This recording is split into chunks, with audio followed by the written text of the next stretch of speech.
సంబంధమైన నీళ్లు నీకు ఆగిపోయేమో, ఆత్మ సంబంధమైన ఆ నీళ్లను నువ్వు త్రాగడానికి దేవుడు ఏం చేస్తున్నాడంట, కొండలలో నుండి ప్రవాహములు. ఈ కీర్తన అంతా చదువుకొని ఇంటికి వెళ్ళిన తర్వాత అంతా చెప్పడానికి టైం లేదు, కానీ ఈ న్యాయాధిపతులు నిజంగా నీ నోటి ద్వారా ఈ మాటలు పలుకుతూ ఉంటుంటే ఎలాగొస్తుంది నీరు? నువ్వు ఇక్కడ స్తుతి చేయి, స్తుతి చేయిట దేవుని పిల్లలైన వారికి శోభస్కరం అంటున్నాడు. ఈ రోజున దేవుని వాక్యం వింటున్నా నీవు నేను కూడా కొండలలో నుండి ప్రవాహములు. నీకు ఎక్కడి నుండి సహాయం వస్తుంది? కీర్తన గడ కొండల తట్టు నేను కనులెత్తుచున్నాను, నాకు సహాయము ఎక్కడి నుండి వచ్చును? యెహోవాయే నాకు సహాయము.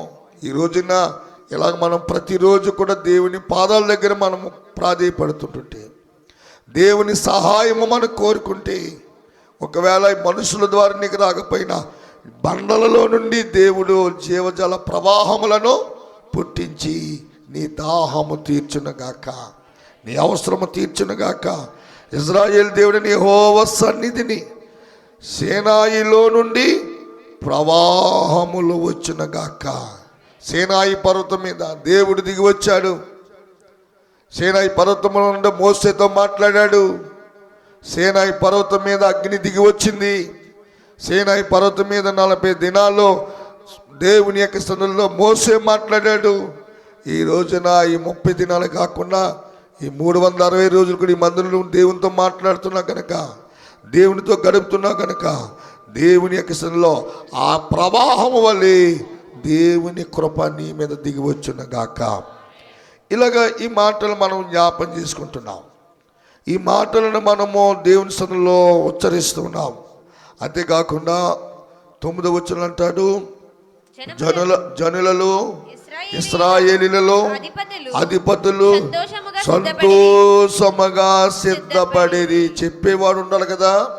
ఎందుకు సంతోషపడాలంటే దేవునిని స్తుతిస్తున్నాం, దేవుని గణపరుస్తున్నాం. వారి యందు నాకు ప్రేమ కలదు. యెహోవాను అధిపతులారా, నాయకులారా, దేవుని ప్రజలారా, బూదిగంతలో ఉన్న ప్రతి కుటుంబము దేవుణ్ణి స్తుతిస్తుంటుంటే దేవుడు ఏం చేస్తున్నాడంట, ప్రభు యొక్క సన్నిధిలో ప్రేమ కలదు అంటే నాకు ప్రేమ కలదు. యెహోవాను స్తుతించండి, యెహోవాను స్తుతించండి. ఈరోజు నీ స్తుతి ద్వారా దేవుడు గొప్ప వెలుగును నీకు కనపరచునుగాక. ఈ స్తుతి ద్వారా దేవుడు గొప్ప నీతి క్రియలు నీ జీవితంలో జరిగించునుగాక. ఇంకా చాలా ఉన్నాయి. చివరి వచ్చిన